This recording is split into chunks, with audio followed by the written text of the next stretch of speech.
안녕하세요.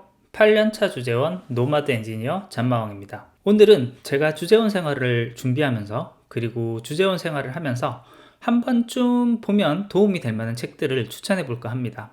제일 먼저 추천드릴 책은 해외 주재원 A to Z입니다. 이 책은 제가 처음 주재원 발령이 났을 때 그때쯤에 나왔던 책으로 기억을 하는데 올해 개정본이 추가로 나왔더라고요.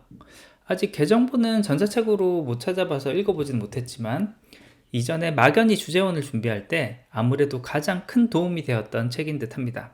전반적으로 과거부터 현재까지 주재원이라는 위치가 어떻게 되고 주재원 생활을 어떻게 하면 좀 도움이 될 수 있을지, 회사에서 기대하는 주재원의 업무, R&R 이런 것들은 어떻게 되는지 등등에 대한 내용을 기본적으로 많이 담고 있기 때문에 앞으로 주재원 생활을 어떻게 해나갈 것인지에 대해서 생각을 정리하는 데는 매우 큰 도움이 되었던 것으로 기억을 합니다. 특히 주재원의 4단계 적응 과정은 제가 실제로 주재원 생활을 하면서 깊이 공감하였던 변화의 과정이었다고 생각합니다.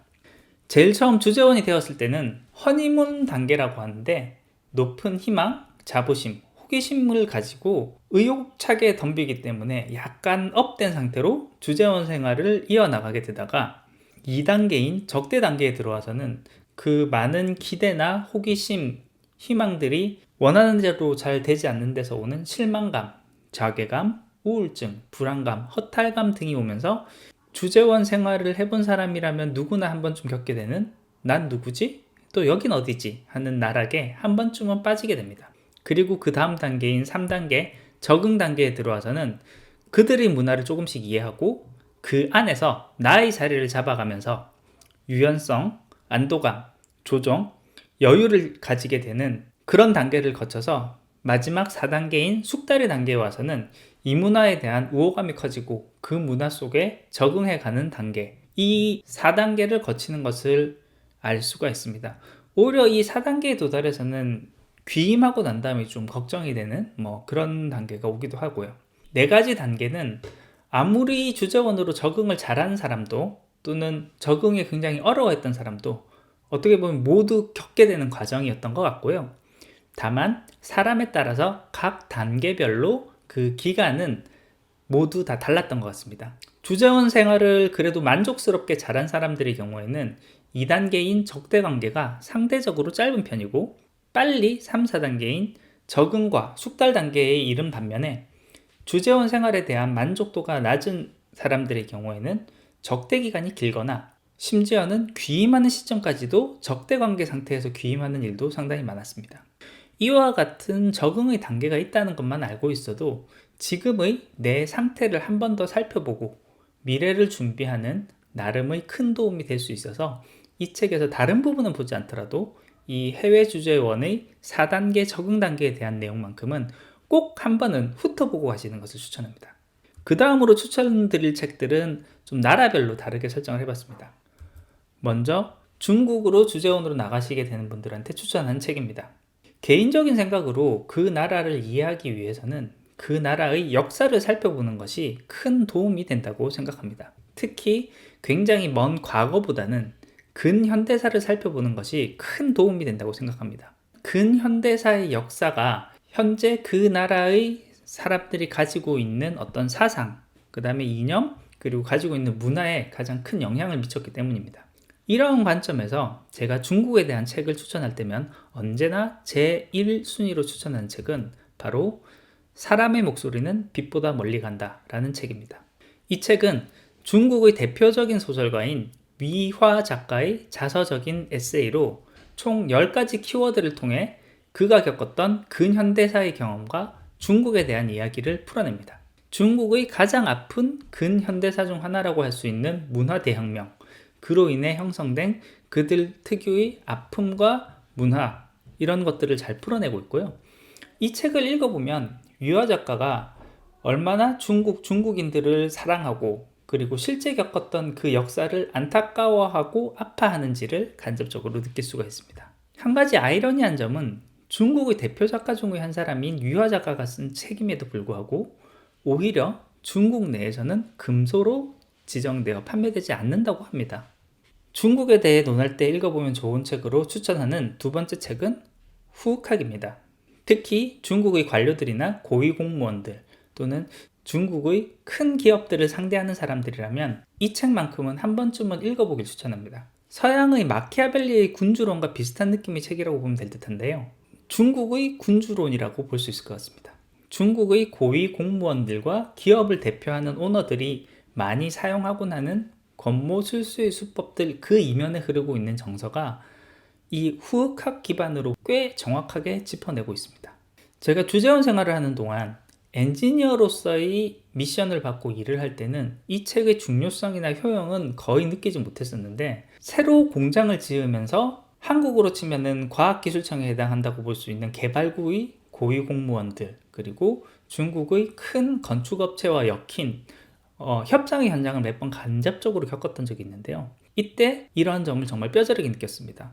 그들이 두꺼운 얼굴 그리고 시꺼먼 검은 속 그러면서 그것을 겉으로 드러내지 않는 음흉함 이런 것들이 어우러져서 중국 특유의 어떤 권모술수에 가까운 전략들을 직간접적으로 겪을 수가 있습니다.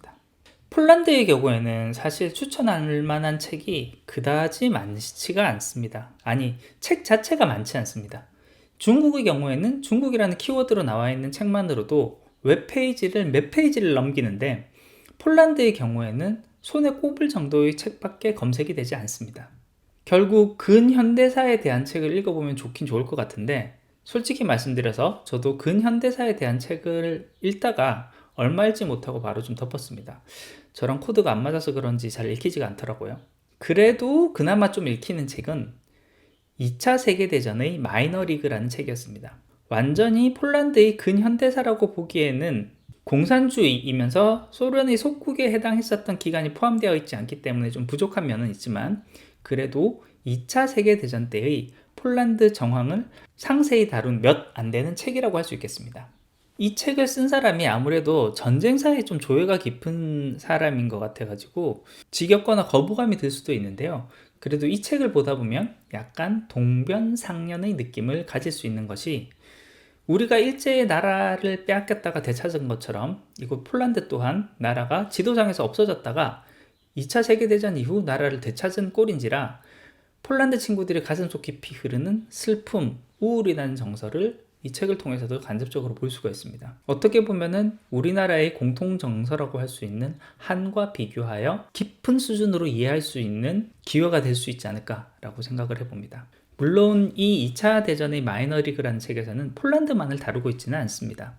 정말 잘 싸우고 정치적으로도 사실상 패배하지 않은 아주 훌륭하게 잘 싸웠던 핀란드 그리고 정말 열심히 싸웠지만 결과적으로 봤을 때 정치적인 패배라고 할 수 있는 결론이 나면서 손해를 많이 본 폴란드 싸우기도 좀 멍청하게 싸웠고 정치적인 선택에서도 멍청했었기 때문에 정말 손해를 많이 봤던 이탈리아 이 세 나라를 다루고 있는데 그들에게서 그들 나름의 치열함을 좀 엿볼 수가 있었습니다. 한 가지 좀 특이한 점은 폴란드의 경우는 연합군 측에 있었기 때문에 2차 세계대전 전쟁 자체로 본다면 러시아가 그들의 동맹군이라고 할 수 있겠지만 실제 전쟁이 풀려나간 스토리를 쭉 살펴보면 폴란드 입장에서는 독일보다 오히려 더 괘씸하고 미운 나라가 러시아였던 것을 또 알 수가 있습니다. 실제 폴란드 친구들은 독일에 대해서 그렇게 심한 반독 감정을 가지고 있지는 않은데 러시아에 대해서는 정말 지독한 반러 감정을 가지고 있습니다. 이와 같은 감정이 여과 없이 드러나는 것은 어찌 보면 러시아와의 국가대표 대항 축구 경기가 있을 때라고 할 수 있습니다. 실제 지금과 같은 코로나 사태가 벌어지기 전에는 폴란드와 러시아의 축구 경기가 있는 날이면 경기장 근처로 절대 가지 말라고 하더라고요. 저희 같은 외국인의 경우에는 크게 다친다고.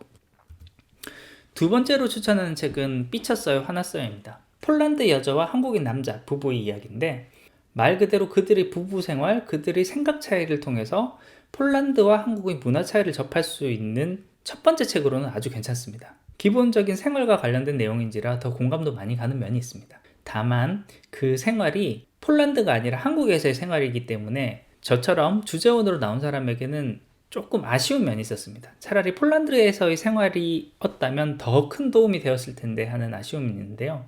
그래도 문화의 차이를 알아보는 첫 번째 책으로는 꽤 괜찮습니다. 그리고 마지막으로 추천드릴 책은 저와 제 친구의 책인 공돌이 선배들의 해외생활 이야기입니다. 예, 맞습니다. 사실 이번 영상은 어떻게 보면 저희 책 광고를 겸하여 만들었습니다. 제 주재원 생활에 대한 이야기, 그리고 제 친구의 이민 생활에 대한 이야기, 저희처럼 해외 생활을 준비하는 사람들에게 들려주고 싶은 이야기를 있는 그대로를 최대한 풀어봤습니다. 저나 제 친구나 다 해외 생활을 하고 있는 건 마찬가지지만 저는 주재원의 입장으로 생활을 하고 있고 그 친구는 이민자의 입장으로 생활을 하고 있는데, 이와 같은 입장 차이도 이 해외 생활을 바라보는 관점 자체도 꽤 다른 것을 또 볼 수가 있습니다. 이런 점까지 비교하면서 보신다면 해외 생활을 준비함에 있어서 여러 가지 크고 작은 도움을 얻을 수 있으리라 생각이 됩니다. 그리고 또 한 가지 꼭 추천드리고 싶은 것은 해외 나가시기 전에 전자책 단말기를 하나 구매하시는 것을 추천합니다. 어차피 해외에 있는 동안에는 한국 책 구하기가 어려운데, 그나마 전자책의 경우에는 완전 신간은 구하기 어렵다 하더라도 전자책으로 출간되는 책들은 거리의 제약 없이 구매할 수 있어서 생각보다 큰 도움이 됩니다. 그리고 이렇게 사게 되는 전자책은 전자책 전용 단말기, 스마트패드, 스마트폰, 컴퓨터 등으로 볼 수 있는데, 가능하다면 전자잉크로 된 전자책 전용 단말기를 하나 정도 구매하는 것을 추천합니다. 실제 해외 생활을 하면서 가장 불편하고 걱정되는 것 중에 하나가 눈 건강입니다. 확실히 한국에 있을 때에 비해서는 저 스스로도 눈이 많이 나빠짐을 느끼고, 제 주변에 있는 사람들 중에서도 저와 같은 의견을 가진 사람들이 많습니다. 여러 가지 요인이 있겠지만 일단 중국이든 폴란드든 한국에 비해서는 집 안 조명 자체가 확실히 전체적으로 어둡습니다. 이게 한국인들에 비해서는 상대적으로 일찍 자는 문화여서 이런 부분들이 덜 불편해서 그런지 실제 생활을 하다 보면은 눈이 쉬 피곤해지는 것을 느끼곤 합니다.